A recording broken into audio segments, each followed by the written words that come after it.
Now, in this third video, we're going to be just simply doing the same thing that we did with our task list, and we're going to upload your program of study. Now that your task list is uploaded, the next step is to add your program of study. This document helps Blueprint understand how your program is structured across the year.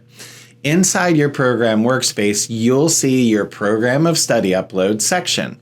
Now, most CTE programs already have this document as a PDF, and if you can't, you can always go out and find it online, and this is going to help you design all of your sequences and what your instructional focus is going to be. So, simply put, click your Upload Program Study, select your file, and add it to the program. Blueprint uses this document to help you organize how your tasks and your instruction fit across the entire school year.